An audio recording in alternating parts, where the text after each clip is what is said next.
2001: A Space Odyssey was born of the genius of two giants, legendary filmmaker Stanley Kubrick and visionary science fiction writer Arthur C. Clarke. Together, they set out to make what they called the proverbial good science fiction movie, along with an amazing team of artists, technicians, and actors. They created a masterpiece. In the process, they changed cinema forever.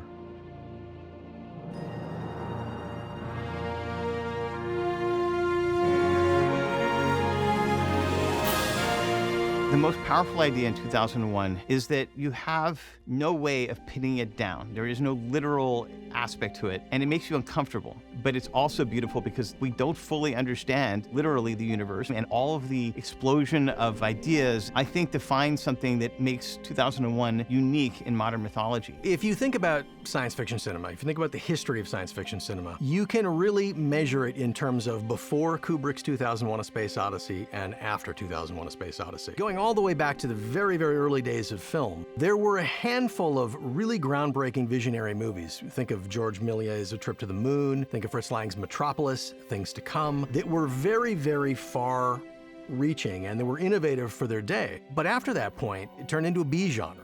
Prior to 2001, it was all kind of UFOs and flying saucers. There were obviously standouts, things like Forbidden Planet, The Day the Earth Stood Still. The tone of those films was more serious and took the subject matter at its value. In the 1950s, Destination Moon was one of the few real attempts at a hard science fiction movie until 2001. It's interesting, I got to know Christiane Kubrick, Stanley's widow. She and Stanley would read science fiction before 2001 was crystallized as a project. As she said to me, science fiction was just one step removed from pornography on the social acceptance scale at that time. That cultural landscape was one that Kubrick sensed an opportunity within. My impression of Kubrick's whole career is that he just did what he wanted. He never did anything the way that was cheapest or easiest. Kubrick's movies are some of the only ones I've ever heard about that didn't seem subject to normal Hollywood rules. He didn't even make that many movies, and every single one is a masterpiece. We're talking about a great artist here, somebody who always wanted to best himself. Anytime a new Stanley Kubrick film came out, it was an event. He took his time and spent years in preparation, and each film was so distinctly different. Roger Karras, who Stanley had met at Columbia Pictures when he was shooting Spartacus and later worked for Stanley. He was having lunch with Stanley at Trader Vic's. Stanley was living up on the West Side at this time in New York. Roger Karras was then head of publicity, I think, for Columbia Pictures. And Roger asked Stanley what he was up to, and he said, well, he wanted to make a picture about aliens. At that time, Kubrick would say, well, I'm not sure you're going to find this worthy, but science fiction, you know. And so Roger said, why don't you talk to Arthur Clarke? He's the best. And he said, well, he's crazy. He lives in a tree in Ceylon, and he's not. He said, no, he's not crazy. He's good. And Clarke, of course, was keenly interested because he'd always wanted to break into film. Arthur came to New York, holed up in room 803 in the Chelsea Hotel, and he and Stanley worked every day for months. The greatest genius in film and the greatest genius in science fiction writing got together. Arthur, for example, brought up his idea that the jump into space was as important on an evolutionary scale as the movement from the sea to the land of life. We're far too close to the beginning of the space program to see it in its real perspective. The analogy, which has now become a cliche, that it's like life's emergence from the sea onto land, is perfectly true. And just as a fish couldn't have begun to conceive of what was going to happen on the land in the next few 100 million years, so we can't possibly imagine what's going to take place in space. So he believed that the space age heralded the beginning of a next stage of evolution. And 2001: A Space Odyssey is all about 3 stages of evolution: pre-human, human, and post-human. Arthur had great vision. He was also a delightful person. One thing he and Stanley had in common, you could talk about anything with them, both Renaissance men. Clarke and Kubrick walked all over Manhattan brainstorming about what to film for months and months and months. There were a number of stories that were optioned. by Kubrick's production company, Polaris, including The Sentinel. I was a science fiction fan when I was a teenager, and my mother always brought me the collections of the best science fiction of whatever year it was. I think it was 1950 or 1951, when a short story by Arthur C. Clarke was included called The Sentinel. It was about a strange artifact discovered buried on the moon that was a cosmic alarm clock by a passing intelligence which could have been millions of years before. And in the story, they take months and months to crack a crystal pyramid. It wasn't a monolith, it was a crystal pyramid. And at the end of the story, Clarke's narrator says, this is probably something like a burglar alarm, and it sent a signal to the stars that we have made it to the moon. I wonder how quickly they're going to come. Years later, when I was offered the part of Dave Bowman in 2001, something sounded awfully familiar about the section on the moon, and I realized I had read that short story years ago. Kubrick, to his credit, I think, understood that Arthur had not written a screenplay, and so he proposed that they collaborate to write a science fiction novel, and that then they would make a script from the novel. You really have two authors of this story. Kubrick made the movie and Clarke did the book, and they were doing it in tandem. Stanley was consulting Arthur repeatedly throughout, and Arthur made significant contributions to simplify the story in the middle of production. You know, in my mind, Clarke's novel is the left brain, experiencing this story, and Kubrick's the right side of my brain, this very emotional, almost unknowable version of events that define man's place in the universe. Kubrick methodically built on the concepts in the screenplay and in the emerging novel, and found nonverbal ways to tell the story. Kubrick just wouldn't accept the literalism that I guess, you'd get from reading the book. There was some tension with Arthur there as well, because Arthur was being asked to write voiceover narration to explain what was happening. So Arthur got kind of upset when he realized that his labored over voiceover texts were not going to be used. With all respect to Arthur, who I admire greatly, it saved the movie. Because rather than explaining, spoon-feeding the audience what was going on the screen, you have ambiguity. Whenever Stanley could choose ambiguity rather than explaining what was happening, he had the courage, and he chose ambiguity in this film. I think that Kubrick was very concerned about creating a story that was plausible and realistic in its approach, working with engineers and learning about how actual space exploration and space hardware worked and functioned, and what was not only occurring at the time, but also projected into the future. He put together a think tank, not the typical film production design teams that would work in science fiction. It was aerospace engineers. Actually, 2001 was a giant research and development project. They wanted to get to truths. Kubrick and Clarke were able to involve Frederick Ordway and Harry Lange, who were working with Wernher von Braun at the Marshall Space Flight Center. Ordway was basically the person who developed all the documents and the reports and speeches for von Braun, and Lange would then illustrate them. So you really had in those two men the A-team of design in terms of what the future of spaceflight might look like. And then they in turn got involved with Tony Masters, who was the production designer for the film, who had worked on Lawrence of Arabia. And the three of them, consulting with Kubrick and Clarke, were able to just design the whole world of 2001 from the ground up. Masters had a gift for understanding and building kinetic sets and kinetic structures. So much of what you see that's fascinating and believable in the film was his idea.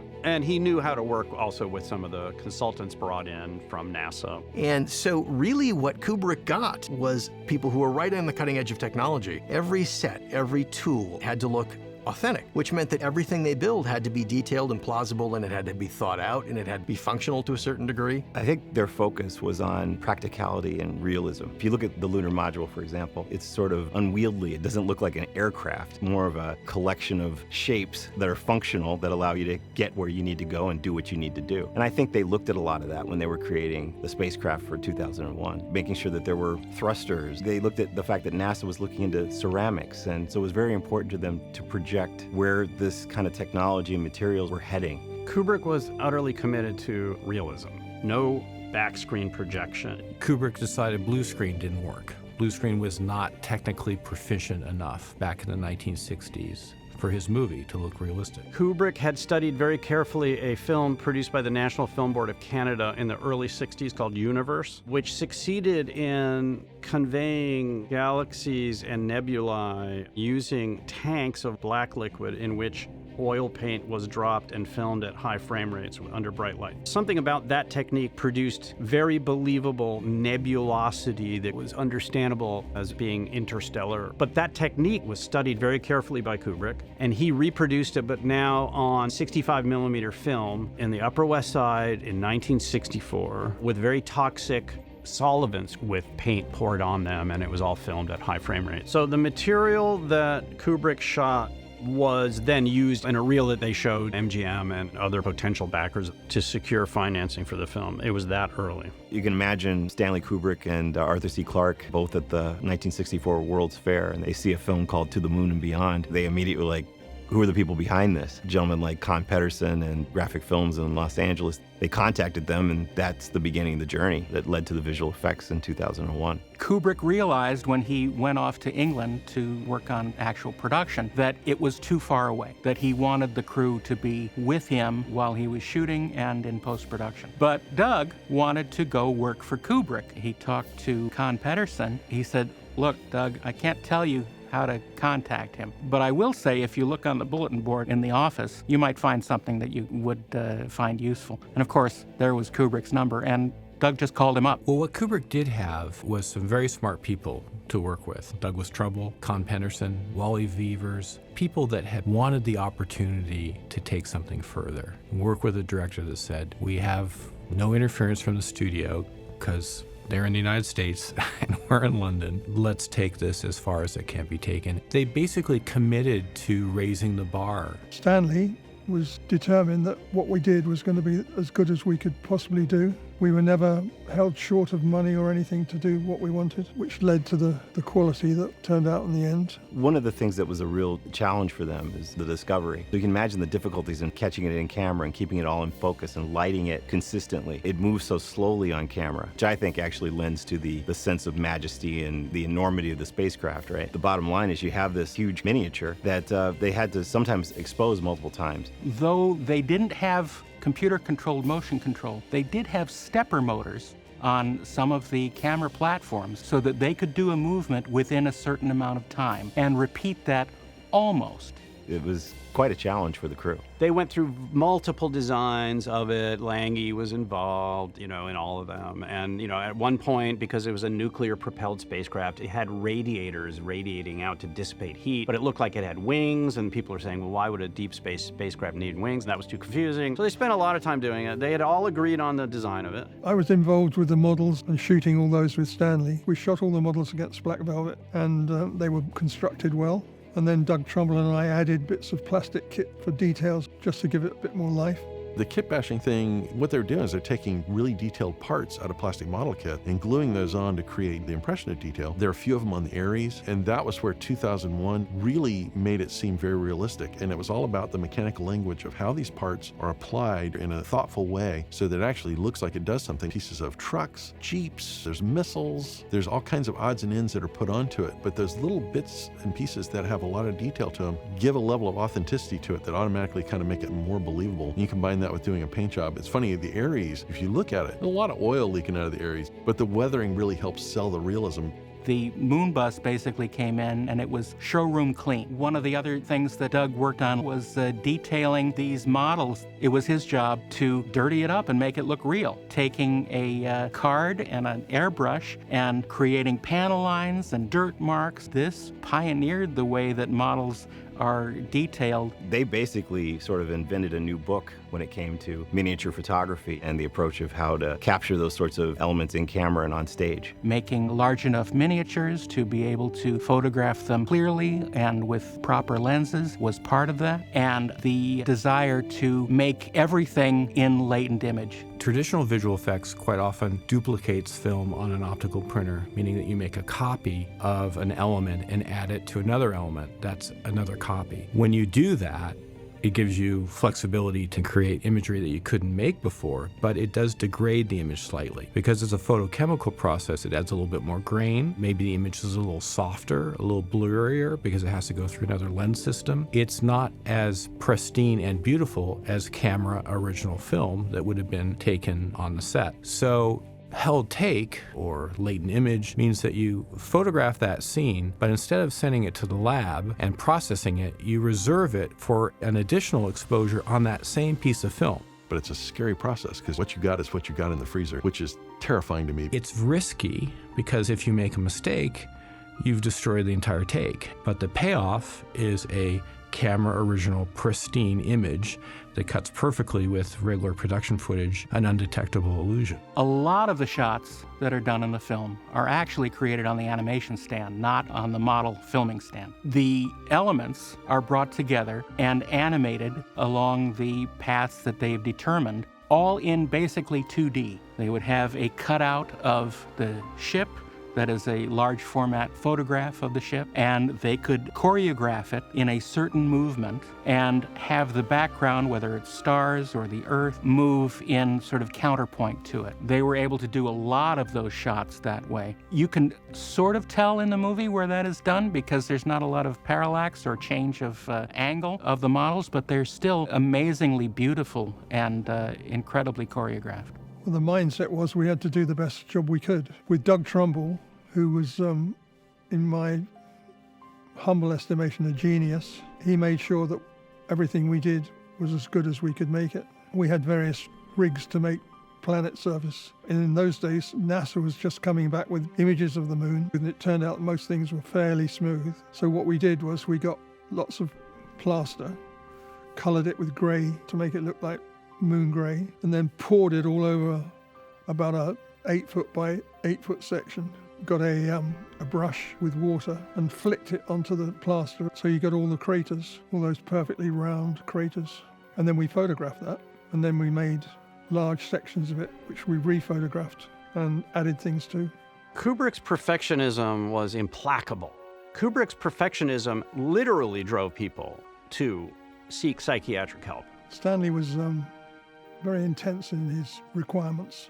Stanley wanted to have the best of the best. Stanley had a reputation as a perfectionist, but I think that was because he was so well prepared and expected everyone else to be so, too. The meticulousness is his madness and his brilliance. My first day of shooting, he took one look at Gary's and my shoe, that's Gary Lockwood's, and my shoes, and decided they weren't right. So we didn't shoot that day. I was in awe of Stanley. And that first week of shooting, I think he could sense that tension that I had. And he looked me aside after a few days of shooting and said, "Keir, I think you are a wonderful actor, and I'm so glad to have you playing the part." That broke the tension, and I loved shooting this film from there on in. Kubrick was very much a filmmaker who wanted to show you things that you had never seen before. Shooting in CinemaScope, shooting in that large format. He shot with a lot of wide lenses, and he wanted every single inch of that frame to mean something. Because he was a photographer himself, there was always an interaction between him and Jeffrey Unsworth, the DOP. Stanley would tell Jeffrey Unsworth what the f-stop was. He was obsessed with framing, elaborate master shots, and the composition was balanced, the movement was dynamic. Kubrick was used to holding the camera himself a lot, setting the frames, setting the lenses, setting the compositions, and the result was complete believability. There's not a lot of dialogue in this film, and Stanley didn't give us a lot of direction. Most of the time, we spent on technical things, the lighting and the camera angle, and we had to do multiple takes for various technical reasons. And I never minded because Stanley was always right. The really cool thing about 2001 is the way that they were able to achieve weightlessness. So in today's filmmaking, we do a lot of wire work, and it's really easy to do now because we can use computers to just paint those wires out. They couldn't do that at that time period in 2001, so they would have to hang the actor from the ceiling and then put the camera directly underneath them so that the actor's body was actually hiding the wires. It's a miraculous way to show zero-G because they're sort of dangling there. Obviously, they probably shot them at a higher frame rate to smooth out their movements and slow them down a bit. I discovered, for example, that whole epic story of Bill Weston, the stuntman, and how he was hanging over a camera placement in his spacesuit on a cable 3 stories above it, spinning above this camera crew that if he fell, by the way, he would have killed them and himself. He had a little tank where the bigger EVA oxygen tank unit was on his back. There was no rebreather possibility. There was no way of getting carbon dioxide out of his suit. But if the carbon dioxide is not being taken out, then you're going to gradually go unconscious. And he approached Stanley at one point and said, "Stanley, can we please cut some holes in the back of the helmet so that I can breathe?" And Kubrick would have none of it because he was afraid light would bleed in from film lights or something would bleed in and destroy the illusion. Even people who were kind of driven a little crazy by Stanley Kubrick's perfectionism, they saw that he was the first person there and the last person to leave. They saw him lose weight and get haggard and grow a beard and look 10 years older at the end of the production than he looked when they started. You know, they saw him giving everything.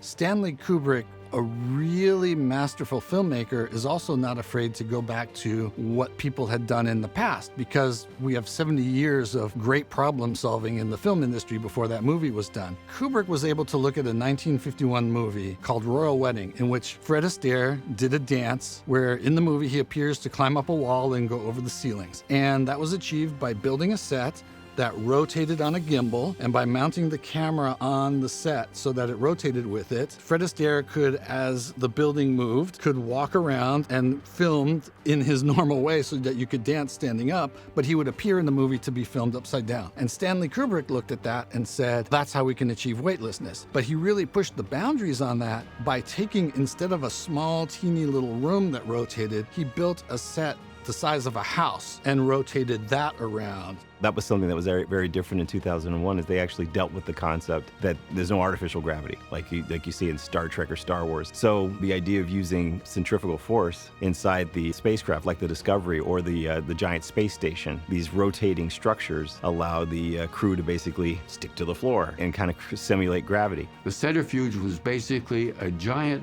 Ferris wheel with movable walls. It was built in England by Vickers Aircraft and was about 60 feet tall. And it rotated and could be separated so that when the two halves were pushed together, it was self-contained universe of a spaceship. There was this little tiny space between the two halves where a rod with a camera could be inserted so that it could track us as it rotated. There were some shots where Gary and I had to step forward to turn on the camera and then step back and start the scene. I think Kubrick took this one step further by not necessarily having the camera locked all the time. The act of changing the perception of the audience is one of Kubrick's greatest bag of tricks in this movie. One other wonderful instance in 2001 is when the stewardess is on the Aries and she just sort of walks up the side of the wall and then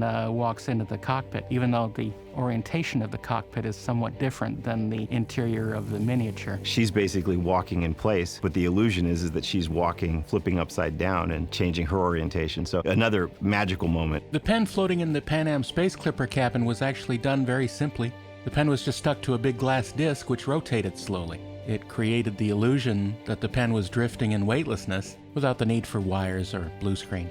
The scene where Dave Bowman is in the pod and he uses the explosive bolts to blast him into the airlock is truly amazing and quite dangerous, actually. They have him basically dropped from the pod towards the camera. We couldn't use a stunt double because the whole point is that my character has forgotten his helmet in his hurry to rescue his colleague. The way we did it is this. I was standing 2 stories up on top of a platform, off camera, next to a circus roustabout who was wearing very thick gloves. The camera was on the floor 2 stories down, and on action, when they blasted the smoke, I jumped head first toward the camera. I had a wire under my costume that had a huge knot in it, and when that knot reached the gloved hands of the circus guy, he jumps off and hurtles, and I go hurtling back up like a block and tackle. Luckily, we did it in 1 take, and Stanley's the only director that I would have done that for, I promise you.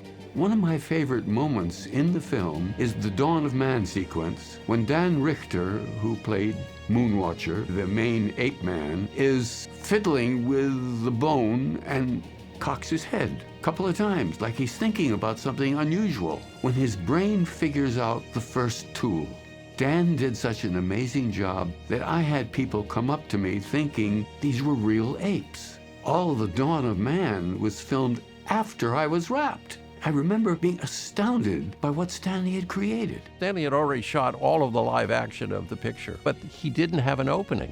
Kubrick had tried multiple ways of trying to present pre-human beings in a convincing way. They had tried many things. They had tried actors, stuntmen, and nothing worked. Everything had been rejected by Stanley. And so through mutual friends of Arthur's, my name came up as a wonderful mime in London. And so I was asked to come out and let Stanley pick my brain. And I went out there not thinking I was looking for a job. I wasn't interested in Hollywood or big pictures. I was still into my experimental theater ideas, sort of a pretentious young intellectual. And so I went out and met with Stanley. And there was this scruffy guy, hair all over the place. And finally we came down to how would a mime approach doing the opening? And I said, I think it's a question of willing suspension of disbelief. I think it's an acting problem. The movement must be the result of acting, and you've got to be able to grab the audience by the balls right away. If you give me half an hour, a black leotard, 2 towels, and a stage, I'll show you.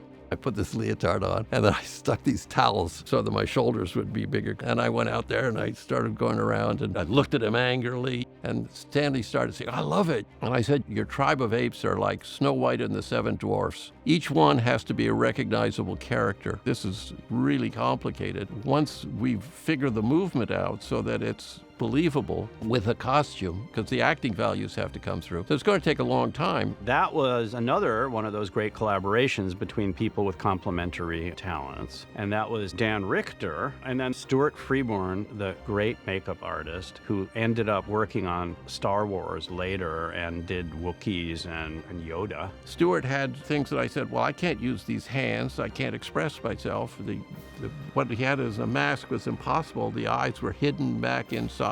There was no movement of the face. The body was all packed up so that there was no way to express yourself. Stuart and I worked for months. Stanley had hired Stuart because he was one of the greatest makeup artists in the history of English cinema. I had the privilege of getting to work with him every day for 8, 9, 10 months. I had to be able to project a character with acting values. And Freeborn was pushed to the limits of his capabilities by Stanley, who kept on asking for more and more and more realism. The net result was Dan Richter in a form-fitting Australopithecus costume, actually, which had the ability so that the face could register different emotions due to little toggles inside, and it was just extraordinary virtuoso work. Stuart Freeborn deserved an Academy Award for those costumes and the makeup of the ape men. The initial plan was for the African veldt sequences to be filmed on location. Shooting on distant location like that just wasn't going to work with all of the makeup, all of the ape suits. So Kubrick sent a second unit crew to shoot large transparencies, 8x10 ectochromes, of the African plain. So back in England, they built a foreground set representing the small area where the early hominids lived. But the background was projected, and it was those large phototransparencies, and it gave those scenes an enormous amount of scope. It's really hard to get a bright enough image on a projection screen. That's why Tom Howard used what is called retroreflective material for the screen. That's the same stuff that makes highway signs so bright at night in your headlights. Of course, when the camera and projector are next to each other, you still get a shadow of the actors and other foreground objects. Howard's solution was to build a special rig with a half-silvered mirror, so the camera and projector were exactly aligned, so the actors' bodies hid their own shadows. Anybody working in virtual production today on an LED volume would actually be very upfront with the fact that 2001 really set that template. And Kubrick was really ahead of the curve with that. He figured that out 40 years before anybody else. People say, well, he took so many takes. Well, he took so many takes because we kept discovering things. Probably the best example of it is when I first pick up a bone and I'm going to eventually start breaking things and killing things. I don't even know how to hold it and whatnot, and I started playing with it, and one little rib bone that was in front of me went up in the air, and we were shooting MOS without sound, so I could talk to Stanley and he could talk to me. So I said, oh, I'm sorry, Stanley. And he said, no, I love it. Do it again. We played with the idea of a bone going so that finally the shot at the end, which was the great cut, was the culmination of that little mistake that I did by accident, that Stanley discovered, and that together we perfected what became arguably one of the most important cuts in cinema history. A lot of people might think that the great Stanley Kubrick was a gargantuan ego. I suppose you can't conceive to try to direct a film like that without having an ego. You have to have a kind of ego to think you can bring that off. But Christiane, his widow, and I had multiple conversations about his state of mind during the production, and there was a lot of self-doubt. Multiple points he would come back from a long day on the set and say to her things like, I don't know how to end this, I don't know what I'm doing. Kubrick and Clarke were very collaborative all throughout the process in terms of crafting the story, scene ideas, how it might end. They didn't have an ending, and they were still locked in an intensive discussion. There was even talk for a while that they were actually going to try to visualize extraterrestrials in the film. And Clarke had been in communication with a very young Harvard professor named Carl Sagan. He was not yet famous. Sagan had written a couple scientific papers about the probability or possibility of extraterrestrial intelligence and so on. So Clarke said, why don't I bring down Carl Sagan? Perhaps we can address this question with him. So they had a dinner. Sagan said, you should never show them. They should be beyond our capability to understand. Stanley wanted to have an alien at some point, and Stewart painted me white and put black polka dots all over me, even my eyelids. So I'd close my eyes and there'd be a polka dot on the eyelid. And then with a skull cap and a really tight jock strap, and then painted my whole body. And so I would get out and I would move and it would do different formations. It didn't work. The goal was to create an alien somehow. So everybody was working on that. The problem with that is that mankind cannot imagine the face of God. That's why we have the shape of the monolith, sort of representing that in our three-dimensional world. And then, Sagan then tried to take credit later, saying, well, when I did see 2001 when it came out, I was happy to see that my suggestion had been accepted. What he didn't know was that behind the scenes of that was Kubrick saying, get rid of this guy, and no way am I going to follow his advice. But in the end, he was sort of forced to. The power of the aliens was conveyed by these cryptic monoliths. There was a tangible manifestation of alien intelligence. The monolith in 2001 is classic science fiction. We've heard about NASA looking for biosignatures. Now NASA has created this whole new class called Look for Technosignatures.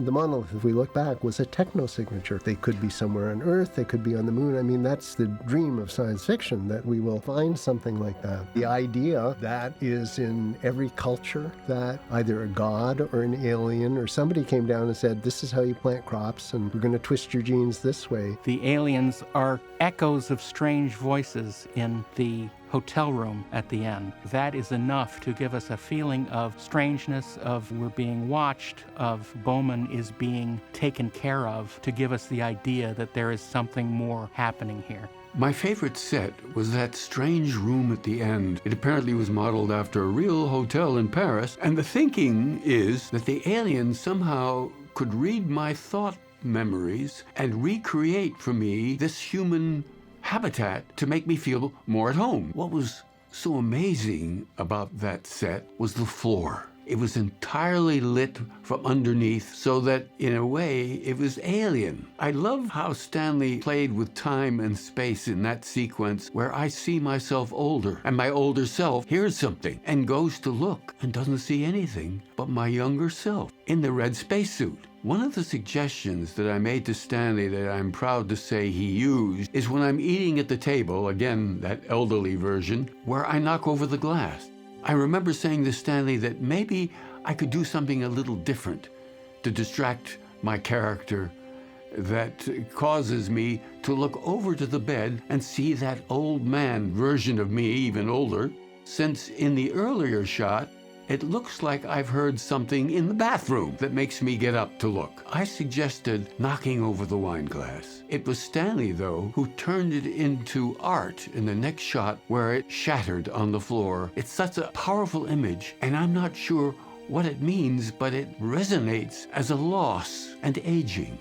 That makeup of the bald guy on the bed took 12 hours, and luckily we shot the scene in one day. When we shot the Stargate sequence, I had no idea what it would look like.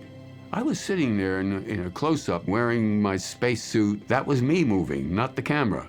I had to tense my face to the point where I was shaking, and since it was such an extreme close-up, it translates as a lot of movement. And he had lights flashing on my helmet, but that's my eye, by the way, in that extreme close-up. So when it came to the production of the Stargate sequence, the most successful, I would say, was Doug Trumbull's slit scan material. Doug Trumbull has said he was inspired by the work of John Whitney Sr. and his streak photography. Whitney had developed a technique he called slit scan, and this was keeping the camera shutter open while moving the art behind a slit and moving the camera towards the art. Trumbull invented an ingenious machine to do this automatically. This created a really dramatic perspective, and it was the key to Kubrick's Stargate sequence.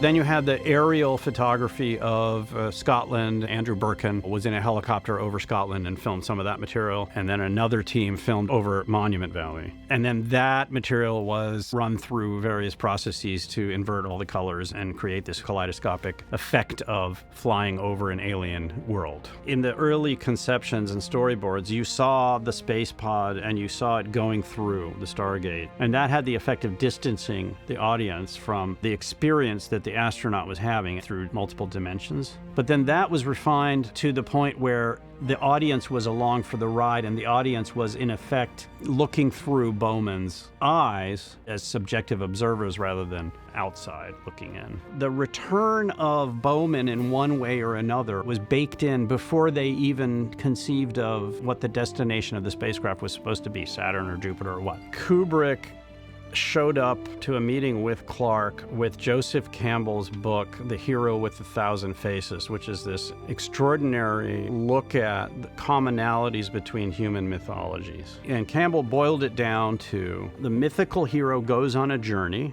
away from his people, enters a magical realm, and brings back knowledge important to his people. And this is common to almost every myth from any culture on Earth. So then later on, fast forward a year and a half after, Joseph Campbell's book is handed to Arthur Clarke, and they were trying to figure out how to end it, and Kubrick was leaning on Clarke, give me something. And Clarke came up with several ideas, none of which went anywhere, and then finally he wrote, Bowman is transformed into a floating fetus that orbits Earth. And Kubrick loved it. That served to bring the hero back with knowledge. And that's the mythical structure, the return of the mythic hero who goes off into the universe and comes back. In various versions, iterations of the script, the Star Child was going to be seen detonating those orbiting nuclear weapons. But Kubrick thought that was too close to Strangelove, it was too literal, and no need. I think he was right. I believe that in the novel it's still there, in which case, the Star Child is removing the tools, the weapons we have surrounded ourselves with, and the implication is we're entering a new stage of evolution. Childhood has ended.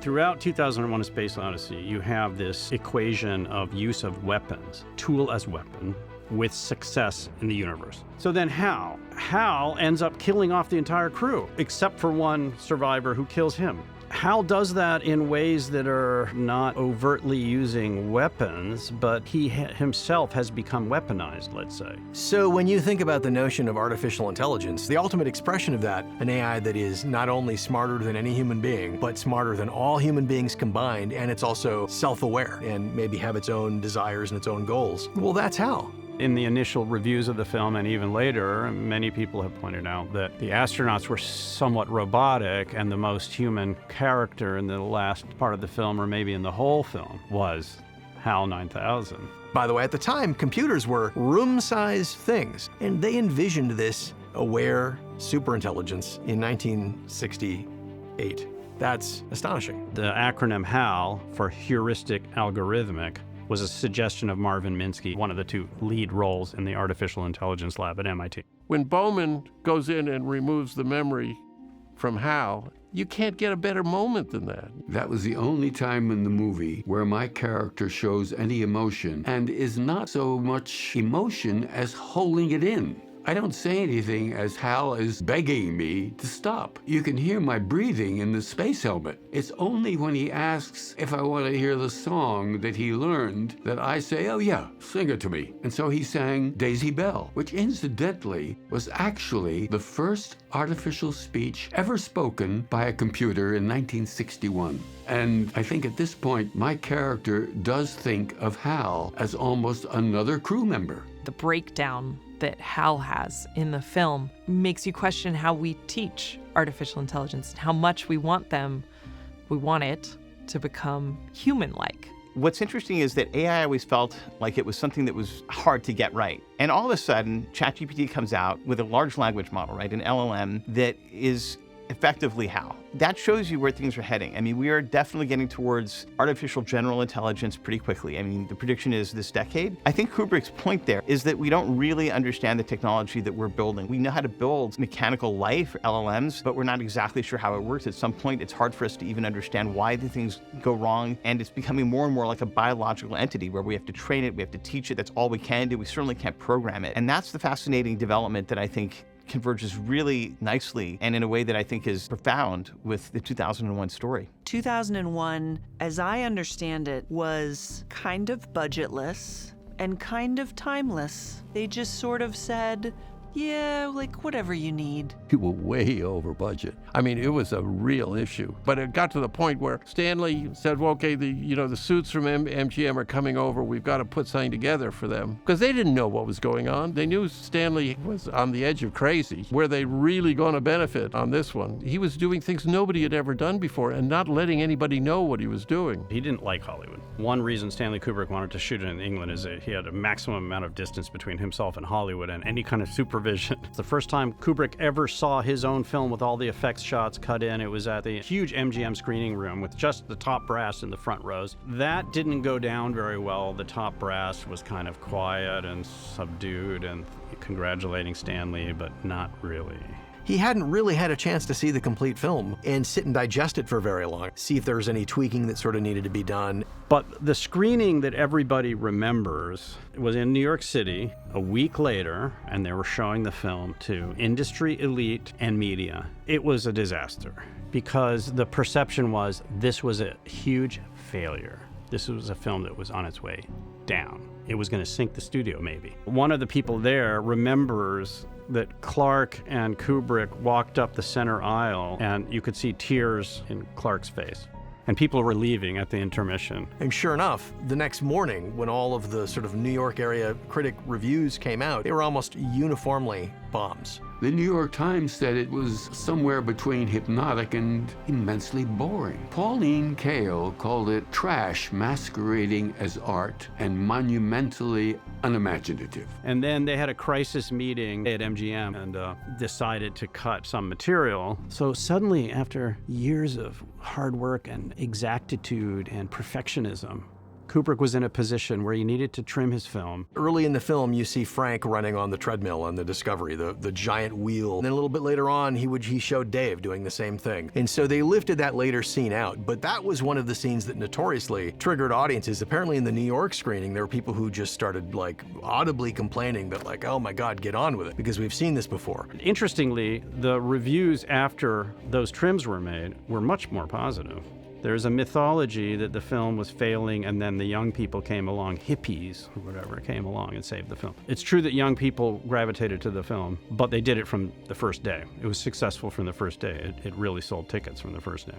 Radio started to report that, hey, there are crowds outside this theater. So they were craving this experience, especially younger audiences who at the time, young people were obsessed with the space program. And the film starts to build an audience, and a lot of them saw it in sort of 65 millimeter, right? 2001: A Space Odyssey is a shocking experience when you see it on the big screen. Hal's eye fills your field of view. Even if you're prepared for it, it's a slap in the face. It's shocking. Young people were coming back to see it 2 or 3 times, sometimes smoking funny cigarettes. That's when MGM changed the marketing campaign. They came out with the slogan that appeared in the new posters, 2001: A Space Odyssey, the ultimate trip. Ultimately, 2001: A Space Odyssey became the #2 grossing film of 1968 after Funny Girl, I believe. And it's #1 if you consider all-time earnings. It's the #1 film of that year. When that film really started to tap into the public consciousness was when the Apollo 8 mission orbited the moon in December of that year. Because we forget, 2001 came out in April, and just 8 months later, human beings left Earth for the first time, went to the moon, orbited the moon, and brought back with them photographs not just of the moon's surface, but of the whole Earth from space. And so all of a sudden, the public consciousness was very much thinking about the fact that, oh my God, we're on a tiny planet in a vast cosmos. There's a whole set of perspectives that shift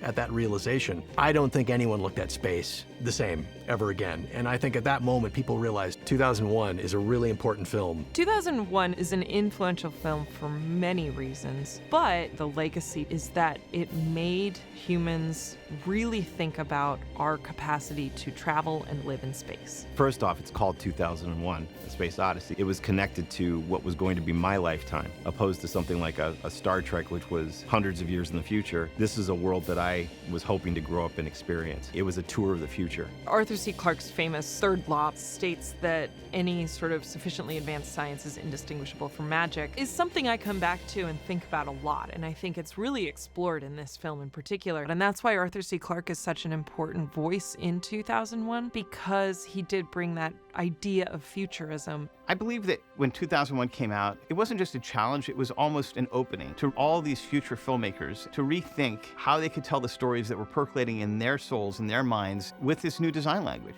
And you have the testimony of many directors, you know, whether it's Spielberg or Lucas, saying how when they saw that movie, they felt inspired to go do their own version of that. 2001 was so far above everything else that nobody could touch it for years. I mean, it wasn't until we started doing the Star Wars movies where we were spending money on technology to push the envelope further than what Kubrick had done. But there's a huge gap between 2001 and everything else until we started to develop more interest in creating fantasy movies and visual effects like Star Wars. That was the first time since 2001 that a fusion of talent and money went into making something better than what you had seen before.